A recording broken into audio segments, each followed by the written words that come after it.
बड़ी खबर, supreme court of India ने ऑनलाइन सामग्री के लिए आयु सत्यापन व स्वायत्त नियामक का प्रस्ताव दिया। क्या हुआ? गुरुवार 27 नवंबर 2025 को सुप्रीम कोर्ट ने कहा कि ओटीटी व सोशल मीडिया प्लेटफॉर्म जैसे यूट्यूब, नेटफ्लिक्स आदि पर उपलब्ध अश्लील या वयस्क कंटेंट के लिए सिर्फ चेतावनी देना पर्याप्त नहीं है।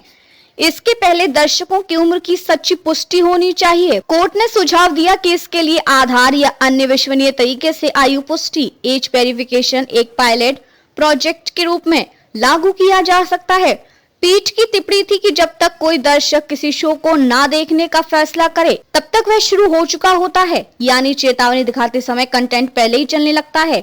इसलिए चेतावनी अकेली असरदार नहीं, स्वनियमन से काम नहीं चलेगा, स्वायत्त संस्था बने। कोर्ट ने यह भी कहा कि मौजूदा स्वरेगुलेटरी या प्लेटफॉर्म स्वयं नियमित मॉडल पर्याप्त नहीं है। उन्होंने एक तटस्थ, स्वतंत्र, स्वायत्त नियामक संस्था बनाने की जरूरत पर भी बल दिया, जो ऑनलाइन कंटेंट की निगरानी व जवाबदेही सुनिश्चित कर सके।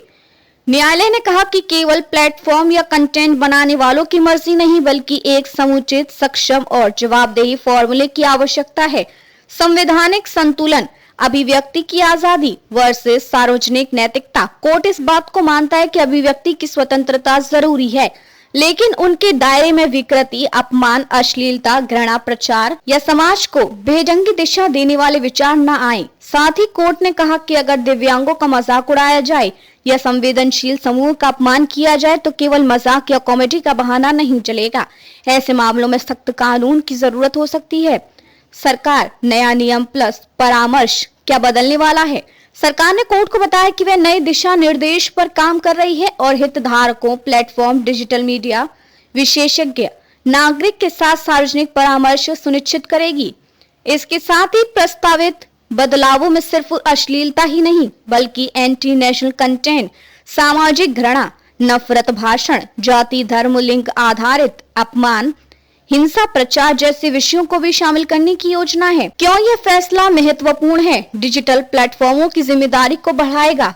अब सिर्फ प्लेटफॉर्म्स या खुद कंटेंट निर्माताओं पर भरोसा नहीं, बल्कि एक स्वायत्त संस्था होगी जो नियम बनाएगी और लागू करेगी।